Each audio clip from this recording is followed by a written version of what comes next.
You're listening to Love Talk Live with the relationship expert, Jaime Bronstein, only on LA Talk Radio. Hi, and welcome to Love Talk Live. I'm Jaime Bronstein, and with me here today I have my lovely friend, Kim Garner. Nice to be here. She's awesome, and we're going to get to her amazing story later. So in honor of Valentine's Day coming up in a few days, I also wore red. I don't have a lot of red, but I found it. We tried to get Kim to wear red. Didn't work. It's all good. I do not have any red in my closet. Maybe next time. I'm from New York. I'm lucky I'm wearing anything beyond black. And we're lucky she's here. You're here. You're wearing green. Green is a beautiful color. So, and green actually is our heart chakra. So it's there you go. It's perfect. So today I thought we'd have a little fun and go over some questions that people have written in about in honor of Valentine's Day. We'll just kind of get into some love advice. So my first question is from Christine in Houston, and she has a situation with her boyfriend where she feels like she has a request and he's just not listening to her. He says he's going to do it, but he doesn't. And it has to do with her dog. They walk the dog, and she says, please, when there are other dogs around, you need to pull the leash in so that the dog doesn't go crazy. And he says, okay, I'm going to do it, and he doesn't do it. So she's dealing with feeling really frustrated. So I would say, Christine, the first thing is that, unfortunately, we can't control other people. As much as we would all like to, we just can't control other people. But we can also look inside and say, okay, well, I do know that our outside experiences are a reflection of our inner reality. So he's not listening to me. So what does that mean? Maybe I'm not listening to myself. Meaning that if this happened to you and you were not triggered by it, it would not be an issue. But it's saying to yourself, maybe there's an unresolved issue going on that maybe you're not listening to yourself about anything. Maybe it's, there's something, you have a truth inside that you're not revealing. You need to make a decision and you're not kind of going with what you think you should go with. So I would say just maybe start listening to yourself more. And then if someone, whether it's him or anybody else, you feel like they're not listening to you, then in the future it won't bother you anymore. I know that was kind of a deep answer, but that's the answer that comes from me. So listen to yourself, and also just know at the end of the day we cannot control anybody else. What do you think about that, Kim? Mine will be a little bit lighter maybe. I know this situation with my partner Mark. When he doesn't listen to me, generally he has a different opinion as to what to do, and he will appease me by saying, sure, no problem, and then he won't do it. And it's really because it's not so much he's ignoring me purposely. It's more like he may not agree with what I am telling him. So I would just say to that, the best thing to do is actually sit down in a non-confrontational way and really just have a conversation about really what's going on, and maybe just asking, like, if you're not doing it, is it because you really think that that's not the way that we should be doing this with the dog? And like, how could we look at the situation different and just see if there's something under that? And I always say to people that they might not necessarily understand each other's point, but at least if they validate each other's point. Like she was saying that he feels like she's being condescending and treating him like she's the mom. And she's saying, A, I don't want to be your mom. Like, that's a little unattractive. And B, that's not my intention. So he has his own insecurities about feeling that she's trying to control him, and it gets very and people confusing. don't like to be controlled by the other people. As you were saying, it's not for us to control anyone else. We can only control how we feel and how we deal with the situation. We can't be, controlling what other people think. So, for me, it's always about how can you be honest in a really calm way and go, okay, you're not listening to me, so what's really going on here, and can we talk about it? And see what comes up. And, he may very well say, I don't think what you're saying we should be doing is the right thing. So then your choice is like, do you listen or do you argue? But trying to force someone to do what you want them to do is not gonna be very helpful. It never works. Or get you very far. And the bottom line is, whether it's this or anything else, or in this situation, it's not about the dog. It's not about this situation. There are underlying issues going on. So I would say, and also in the most lighthearted, fun, humor way, just say, you know what, let's talk about this. You know, I think there are other things going on. I will say the number one thing we all want, just, you know, as part of the human family, is we all want to be listened to. So it's really hard to, when you're talking over somebody or you're arguing with them or you're being condescending, it's really, it's hard to feel you're being listened to. So it's hard to really get to the heart of any matter when you're not in a kind of a calm space that you could say, let me really hear what you have to say. But at the same time, we also, getting back to what we were talking about, we can't control. We have no control over if someone is going to listen to us or not. So as long as we're at peace in our life and in our everyday life, and we know we're listening to ourselves, if we come across a situation where we feel like someone's not listening to us, that's their choice. You know, we stay in our peace, because we can't control that. And Absolutely we find someone else to listen to us. Right. Maybe find another boyfriend. Just kidding. Totally kidding. Yeah. Yeah. Good. So we feel like that. Hopefully that that's question helpful. is complete. Let me know if you need any further advice. Number 2, this is from Stacy in New York, and she has written in about the fact that she has a date on Valentine's night. So, yay. Congratulations. Here's the problem. She texted the guy a few days ago, and she said she just wanted to know, are we still on for Thursday? She didn't say Valentine's Day, which I think that's smart, you know, like being cool. Like, she doesn't remember it's Valentine's Day. Like, always play aloof. So she sent him, there was an episode on Friends years ago. Yeah. Jennifer Aniston's she's like, just be aloof, be aloof. So, Stacy, be aloof. You're doing a good job. So she already texted him, and she said, do I text him again? She has not heard back from him. So here's my advice. You can follow it or you don't have to. Do not text him again. And I know that's so hard. And I know you're trying to rationalize, okay, but, well, Thursday is Valentine's Day. I mean, I need to know, you know, what I'm going to be doing. But the thing is, if you're supposed to see him on Valentine's Day, you will. And if you're not, then you're not. If you get another invitation, let's say from Bob or whoever, or George calls you up, take the invitation. You know, like, I don't think that by texting him again, it can only hinder you. It cannot help the situation because he got the text. So let's just see. Let's give him a little time. What do you say? We often want to text back because we're anxious about wanting to know what the outcome is. And if the outcome is really he's not going to call you for Valentine's Day, then whether you text him or not, it's not going to really change that outcome. As painful as that can be sometimes when we don't get what we want, obviously, for sure, hurt feelings. The other thing is, it's just Valentine's Day, and one guy shouldn't determine how you're feeling about yourself, and so often, in most cases, it's actually not about us, it's about something going on with the other person. So if there's a way you can find some peace, take a deep breath, put on something great, go out. If you don't hear from him, make it like a challenge to yourself. Go out. I lived in New York City for a long time. It's probably the best city in the world to go and talk to strangers. Go somewhere, go like look great, go somewhere, sit at a bar, have a drink, and make it an adventure. And you never know, it actually might be the best thing, better than the guy that's going to take you out. But yeah, I wouldn't text back. Because what if you go to like Mercury Bar, I just made that up, and you meet Charlie there? You never know. Or find out what your single friends are doing, and just, they love you, they're not going to be mad if you cancel at the last minute, and just say, I'm with you guys. There is a lot of pressure for Valentine's Day. We'll talk later. I do some work at this girls' school, and we're reframing Valentine's Day as a day of love for yourself, for your friends, for strangers. I'm doing this partnership with Meals on Wheels, and it really is about just love in general. It's a guy. And if he's not calling you, and not wanting to take you out, he's not the guy you really want anyway. And just and you don't know that he doesn't want to take you out. Something else may have come up, or he's not sure. I mean, there's so many different reasons.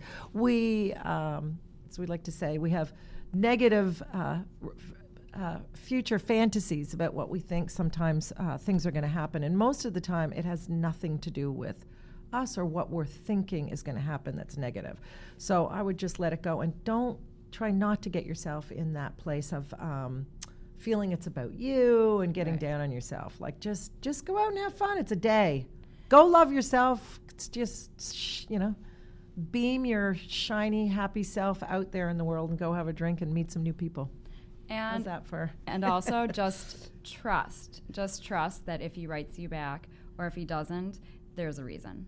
And just trust in that whatever is supposed to be is going to happen.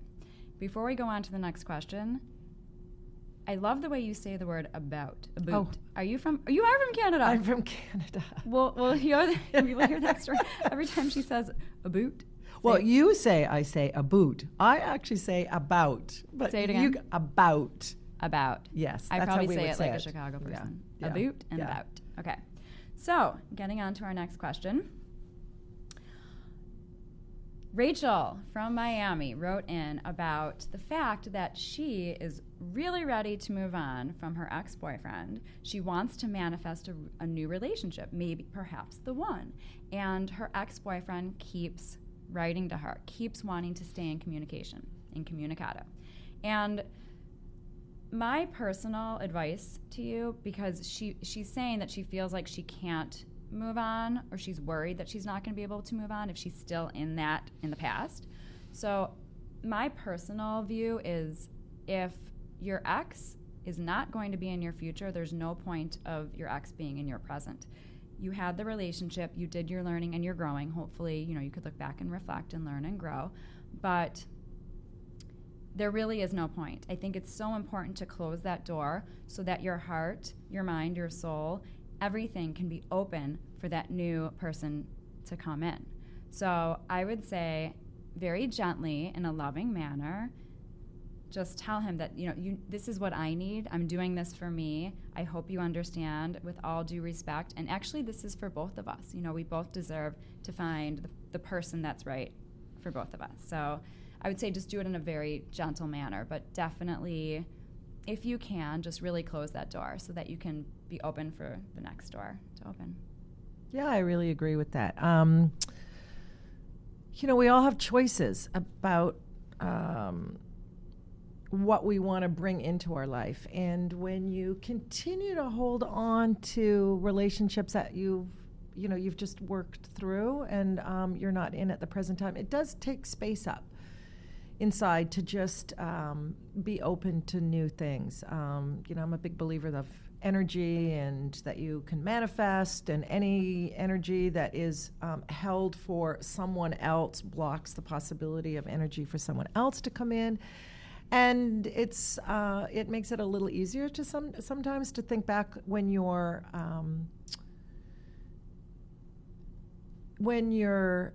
not feeling great, when you're single and you're still looking, to look back and go, I've got him, I'm just going to talk to him because we're still in this relationship. I just don't think that stuff's healthy. I think with you, move on.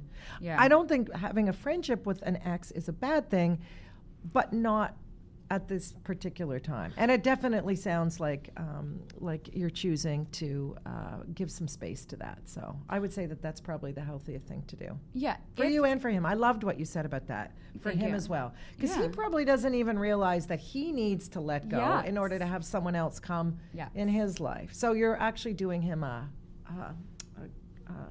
service by letting it go. Like what you just said, if you feel like you can have a healthy relationship with an ex and both parties are on board and you're not spending every night together, it's also about time. We have only a certain amount of time in every day. So if you're spending all your time with your ex but you have the intention of meeting the man of your dreams, then that can't happen. So yes, you have a choice. And I would just say, as far as it's not easy to set boundaries with people, and especially an ex when there's a lot of feelings and old feelings involved. So I would just say, be as kind as you can and be as honest as you can to just say you need some space in your life. And that you care about him, you want the best for him, and hopefully you can be friends in the future. But right now, you just need a little bit of space, and just be as kind as you can. And if you have a friend that you want to fix him up with, go for it. Say I have the perfect girlfriend, because then you can get him off your back. Kidding, but not kidding. But I hear stories about that all the time. You know, that I fix this person up with the ex and da-da-da. So, but I think you got the message. So thank you so much for writing in. And our final question, and then we'll move on to Kim's story, is actually from a man. This is great because I know a lot of women watch this show, so it's great to know that men watch it also. This is from Daniel in Chicago. So, hi, Daniel. Hi, Daniel. Say hello to my family and friends in Chicago. Get some pizza. Get a Chicago hot dog for me. So Daniel has an interesting question, and actually I've dealt with this a lot of times with my clients. He's going to a bachelor party in a few weeks, and his inclination is that he wants to tell his girlfriend, who he senses to be a little untrusting and insecure, he wants to tell her that he's going on a trip with his family. So he wants to know if that's okay. My advice is no. Slippery slope. Don't do that. Honesty, I know it's cliche. Honesty is the best policy. If this is somebody who you feel like you could have a future with, you do not want the foundation of your relationship to be based on lies. And once you start lying and then the lies, it takes too much energy to keep up. So if this is a situation where you feel like she is insecure and she's not trusting, just bless her soul. That is what she needs to work on, and I hope that she does. But if you can empower yourself to say, you know what, I'm a man, men go to bachelor parties, this is something we do, and you say it in a beautiful, sweet way, and just say, do you think you can trust me? And just have a real, honest conversation. But don't tell her that you're going to Venezuela with your family, or whatever you were going to tell her. Please don't. And I think whether I just think you want to stand up in yourself and be the best person you can be, and lying to anybody's girlfriend is just not, it's not going to feel good to you inside. I would sort of ask the question, why, what's going on that your girlfriend is uncomfortable with you going to that party, and maybe starting with that conversation there. So, I mean, I don't know what your relationship is. Some women are not, don't feel that great about what could go on at a bachelor party, but I think if it's a relationship you really care about and she cares about you, again, it's all that communication and honesty, and, is there stuff that you guys can work on together around that? Because I'm sure that if it goes beyond just the bachelor party.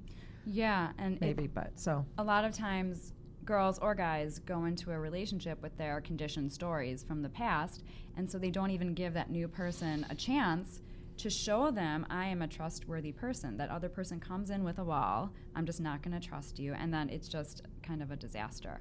So I would say if you believe you're a trustworthy person, you've given her no reason to not trust you, then really have an honest conversation about, do you think that you can trust me eventually? Or, maybe not. I mean, life is full of all these situations, and it's really how we learn and we grow. And so it's actually a really great opportunity to sit down and ask her what's, what makes her uncomfortable and what's sort of scaring her inside about the worry or the concern about that. Because, and you could really learn something, and I suspect you could even get in a much deeper, loving conversation around what else is going on.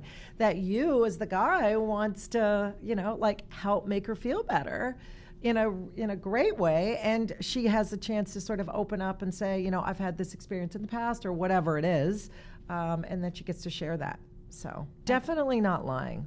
Definitely not lying. I love that you just said that this is an opportunity. So if Great you look at this opportunity. in a positive manner, this is an opportunity for an honest conversation. Also, just in general, just what's coming to me is that whenever we have fear about anything, so we're talking about this girl, a lot of times the fear becomes a self-fulfilling prophecy. So I always tell my clients, the more fearful you are of something that's going to happen in a relationship, let's say you're not going to trust that person, and the more that they know that you have that fear, somehow then if you're worried that somebody's going to cheat on you, there's a good chance that they might, because you're so fearful and you're bringing it up all the time, that the person says, I might as well, if they're going to think I'm going to. Not that they do it on purpose, but I see this all the time. So my advice is just try to extinguish that fear and work on why you have that fear. And then you can go into relationships trusting yourself and trusting the other person. And then if that relationship is supposed to blossom naturally and actually be this soul-connected, you're supposed to be together relationship, then it will. There won't be anything that's hindering it. Yeah, and relationships are all about communication between two people and really getting to know each other. And we all have stories. Not one of us walking on this earth is getting away without any stories that get in our way. So who knows what those are or how deep they are. And then they manifest in, everyday kind of situations. So I actually think it's a really great opportunity. If this is, whether it's a long-term relationship or not, it's excellent practice for you to just be in your integrity and being a really caring guy, asking what's going on and see if there's a way that you can stand forward and just make her feel a little better about it. And again, you can only do the best you can, and however the conversation turns out, it's really actually interesting information for you to just know how that's going to go in the future. So and good luck. Don't lie. At the end of the day, if you feel like she's really stuck there, then that will be a decision you need to make, because I don't recommend anybody being in a forever relationship with lack of trust. I think that's one of the most important things. So we're sending you light and love, and whatever's for the highest good will happen. So let's move on to Miss Kimberly Garner. So before I ask you my questions, why don't you tell us, she has an amazing story, and there's a big shift that happens in her story that I think everybody will be very interested in. So can you tell us? Well, I did grow up in Toronto, Canada. Toronto, as we say. We don't pronounce that T. In Toronto, Canada. Had a really interesting career. I got my BA in economics way back in the day when I thought I should be a business, banking person, encouraged by my parents. Was always super creative and wanted to get into something more that really sort of tapped into that creativity. So went from fashion into music and worked for a record label up in Canada, and then a manager, and we managed Rush and Van Halen. And then in 1996, I moved to New York City. I had a chance to start a label with Doug Morris, who is a legend in the industry. And we built, which is today Republic Records. At the time, we built it from scratch into like $100 million plus label, and I ran all the marketing and artist development, and it was fantastic. So, and I would say what I loved most about it was working with young, talented artists, and probably one of my superpowers is to kind of see real, authentic greatness in people and artists. So, fortunately, I had a great president who, trusted that in me, and so I got to kind of step out on some great ones myself, like Amy Winehouse and Florence and the Machine and Jack Johnson. I all championed here, and executives that I hired, like budding superstar executives that I just saw something really special in, and got to kind of help them, foster them to grow. It seems like you were using a mixture of your intuition and your just experience, basically, but really your intuition. Yeah, and I think I am really attuned myself to my own. Trust yourself. Yeah, like that inner joy that I get when I'm really aligned with who I am and what I'm doing. And when you're dealing, like in any art, art really. We respond to art because who's ever creating it, or a musician, is being so honest, or the best artists are being so honest about what they want to say. And they're not doing it, I want to be loved, I hope I sell tickets. It's like they have something to say. It comes from their heart. They say it in all their vulnerability, and then we recognize that. And it kind of makes us feel and like we're inspired that we can be the same, like we can step up in our own greatness. So I would say that was, a big part of what I loved about what I did. I had a chance, I guess it was at the end of 2012. I was starting to get a bit restless because I was starting to actually, as I was doing, I was starting to feel like, what am I really great at? And what do I really want to be doing? I've been doing it for a really long time. And it was showing up for me in a couple ways. Like for me, the whole idea of being your best self and sort of stretching and pushing yourself just to see how great you can be. I would say I'm a cheerleader of potential and a maximizer of possibility. So I did it through sports. I did it through sports. So I learned to whitewater kayak, and so I learned to kayak and kayaked all over the world. And there was a river that I started rafting on, and I went on that river and I said, someday I'm going to come back in one of these little boats and I'm going to raft this Class 5 river. And 5 years later, I did it. And I remember bursting into tears when I finished the end of the run, and the people were like, are you okay? Aww. And I'm like, yes, I had a dream that I was going to figure this out and I was going to come back and do it 5 years later. So, and you're an incredible nature. And then I decided I was going to huck myself up all the Tour de France mountains just so that I could prove that I could do it, albeit much slower than the pros do. So it always kind of manifested for me through physical sports. But, I'd been doing this job for a really long time and started to get a little, honestly, a little annoyed sometimes with the self-centeredness of some of the artists or the managers.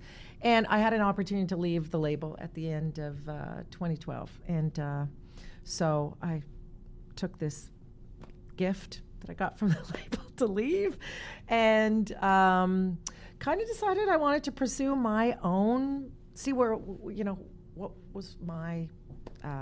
what was out there for you? What was out there for me and what was going to make me shine my brightest, like what was next.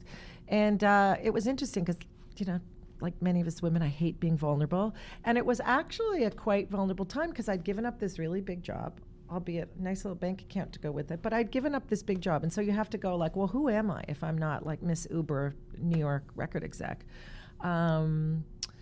And a friend of mine in San Francisco said to me, I'm going to give you some great advice. I'm like, what's that? And he said, if you don't have a reason to say no, say yes.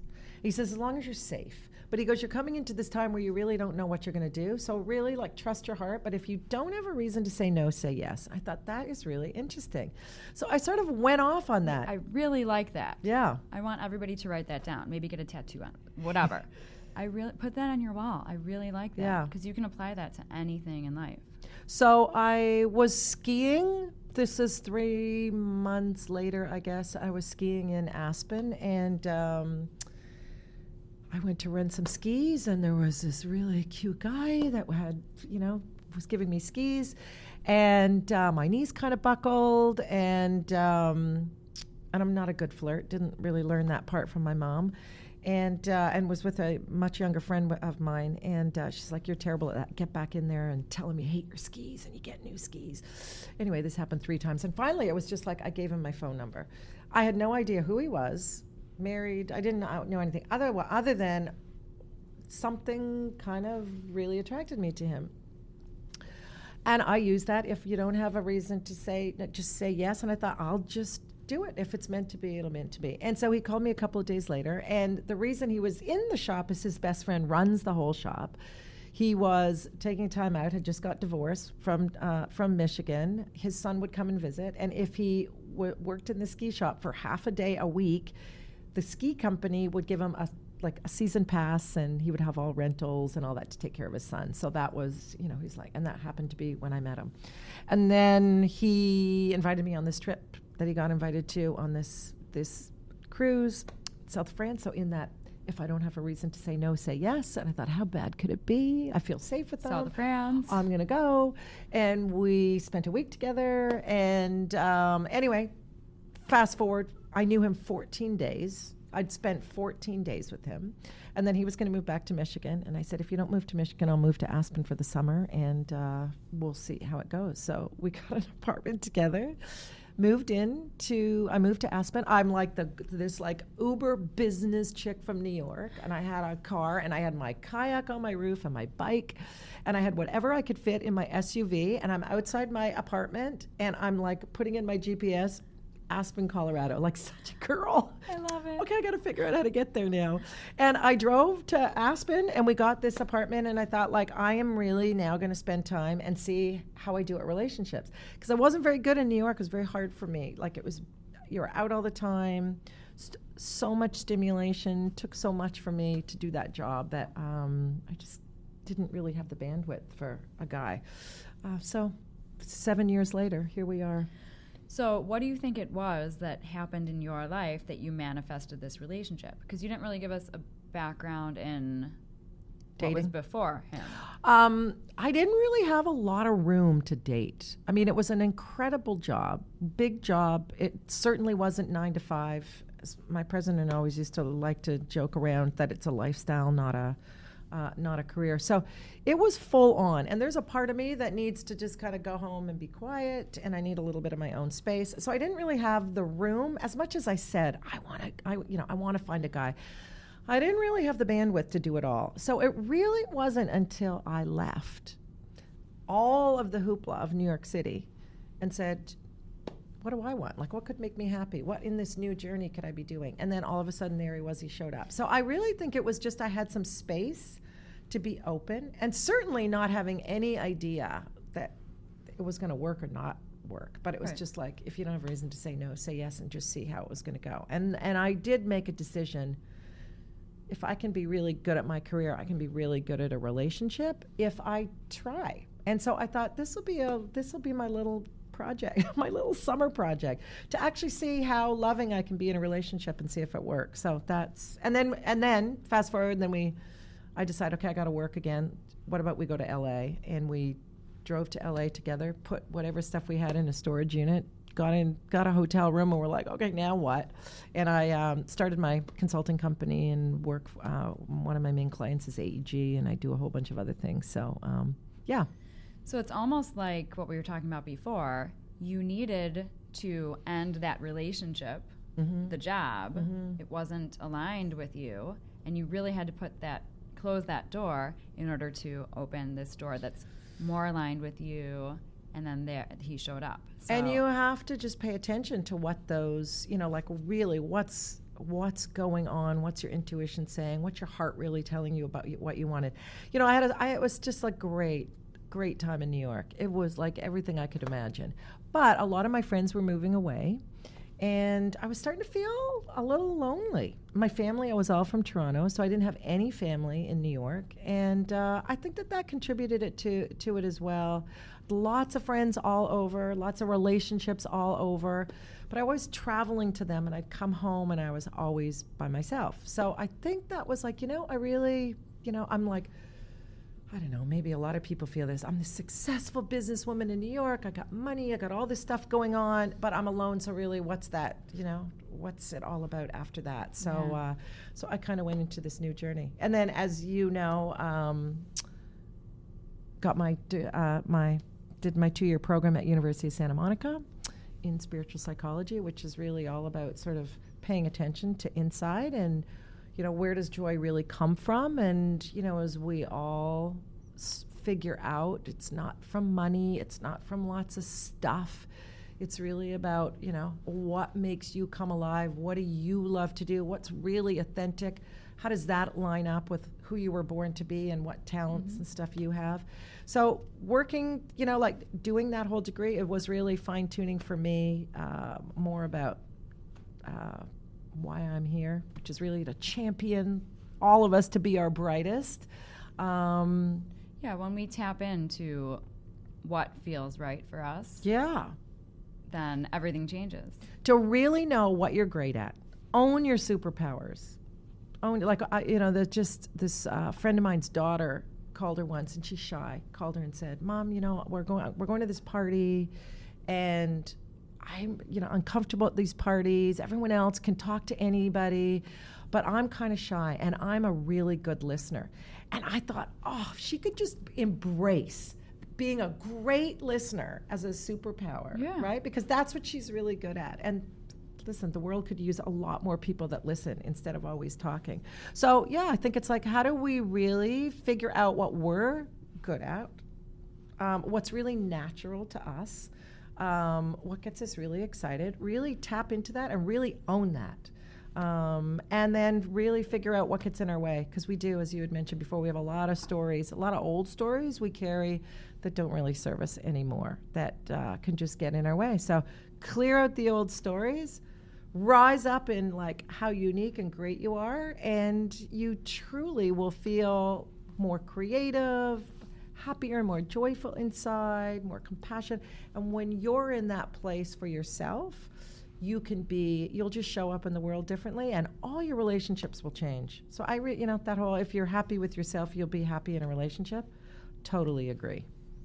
So do I. And I love that it happened for you. I'm so happy that you did this work and you made that huge shift and that your life has just become so much better. So I'm so happy for you. Thank you.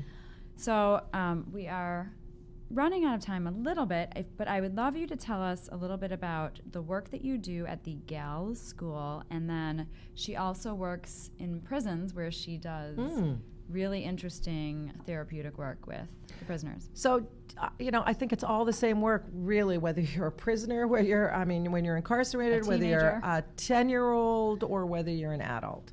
Stuff gets in our way, generally stories we pick up from when we were younger, that sort of inform how we see the world. And, the work is, how can you look at those stories and go, oh, is that really true? Most of the time not. So I work at this school called Gals, Girls Athletic Leadership Skills. And it's an amazing school from an alumni from USM who really brings sort of heart-centered empowerment skills to these girls. It's a middle school, so the girls are 10 to 12. And an hour a day they do this work, whether it's creative writing or whatever, like my voice matters, I have choices and responsibilities, I can show up in the world. And so I'm a volunteer coach there. And it's incredible to see these girls sort of own what they're good at and really empower themselves to believe in themselves in that from that young age. And so for Valentine's Day, I put this partnership together with St. Vincent Meals on Wheels, where the girls today were making Valentine's Day cards for 300 at-risk seniors that Meals for Wheels delivers meals to. And these people are alone, and so we just thought, what a great way, not only intergenerational, but for these girls to open their heart and teach them about service, right? Like, you feel so good when you help others. Yes. And we've themed their whole week this week around love. So, and the cards would, bring me to tears. How open and loving. And all the stuff they learn in school, they are projecting on these cards. So don't forget, you're awesome. We care about you. Like all Love these yourself. Beautiful things. Yes. And they did, and so they made these art cards today. And so they're going to go in all these meals on Thursday. So I work with the girls that just need a little help in remembering their greatness. And well, I think that one of the most amazing things that you do, that's what you are doing, which you didn't necessarily touch upon, but I know it's what you do, is the fact that these girls might not have somebody That's as true. a mentor. And so how beautiful it is that you are there to be there to help guide them, to be there for them to listen, and to remind them to love themselves. Well, it's interesting to you. So then I do, it's called Freedom to Choose. And Freedom to Choose is an amazing organization where they go into men's and women's prisons in, mid-Northern California. They actually have the potential to go all around the country, but with funds and everything, they're trying to make that happen. But we go in, and there's about 80 of us, and we'll go up to the prison, and we'll do a workshop. And it really is about, like, what triggers you. How can you get out of your own way? What happened to you that was so painful that you got, you got there in the first place? And as a participant, showing up just in your loving, without judgment, with compassion, it can be hard, just not judging them. But if you really, for me, their stories are heartbreaking. Yeah. And who am I to say that if I didn't have that upbringing, that I wouldn't be in a situation similar? So both the school, the gals' school, and in life and at the prison, it's all about choices and responsibility. So we all get to choose the life that we want. So every choice we make, you have repercussions of those choices. And at these girls, they're really at that age because they want to blame their moms but if you do this, these are your two choices. It can either go this way or it can go this way. No problem, whatever you want to do. But no, you are responsible. It's your choice as to what happens. On the other. And same with these amazing souls trying to really forgive themselves and believe that they can actually move on from what they did. Just to address the girls and maybe some prison mates that made some decisions a long time ago. I remember I had this was in 2004, I had a supervisor who was very seasoned, and I was talking to her about the certain client, and she taught me that your prefrontal cortex is not fully developed until you're 25 years old. And that is in charge of making the right or the wrong decision. So, oh my God, my mind was blown when I heard that because it makes so much sense. Of course, people go throughout their lives at any age and you make mistakes. But it's almost like kids, it's almost like they can't help it sometimes because the brain is not fully developed. Yet, at the same time, looking back, any decision as a child, like, oh, I'm not supposed to steal the cookie from the cookie jar, Well, and intuitively, you always know. I'd love to know what you think. So to me, there's a difference between shame and guilt. So guilt is you feel really bad about something that you did. Shame, but doesn't mean that you're a bad person. Right. Shame is, and it never means you're a bad person. You feel you're a bad person. Like you actually believe that what you did is so shameful that you are not a good person. And certainly, all those people that are incarcerated are living in that space where they're saying, I am not even good enough to be worthy to think that I can actually reform. So it's helping them remember that it was just bad choices, that under their circumstances that they can take responsibility. We're not saying that they were condoning what they did, but take responsibility for what you did, learn from that. How can you sort of heal that hurt? And same with the girls too. It's like, how do you not feel when you're a young kid, trying to figure out how you're going to show up in the world, not think it's you. And, kids take on a lot of this stuff. So it's letting them remember, you're great and you can learn from all of this. And at the end of the day, we are all beautiful souls. Are. And we all have our own soul's curriculum. We come to this earth. It's kind of all planned out, and we all have different things we have to work on. And if we pay attention and we work on those things, then our life will just be grand and we can live the best lives possible. We have the choice to have that, yes. So we need to wrap up. Kim, can you please tell our viewers how they can find you if they have any questions, if they want to write to you or anything? You can go to kimgarner.com, which is my more sort of coaching site, and then on LinkedIn and all of that for any on the business stuff. So just Kim Garner, but any coaching or any other anything else I can help in that way, or just want to talk more about gals or the prison work would be great. Yeah, awesome. I'm happy and available. Yeah. And as always, you can find me at therelationshipexpert.com. Or you can email me at Jaime, Jaime, at therelationshipexpert.com. And on my site, all my links are there. I relaunched my site. I'm doing live chat. So live chat is up, so feel free to live chat me up. And please continue to send in any questions you have. This was really fun that I read some of the questions that came in and we answered them. So feel free to do that. And I hope all of you have a wonderful Valentine's Day. Thank you for joining me today. Thank you. And remember, love is in here. Show up in here for you, and then it just spreads out to the world. So happy Valentine's Day, everybody. I love it. Happy Valentine's Day.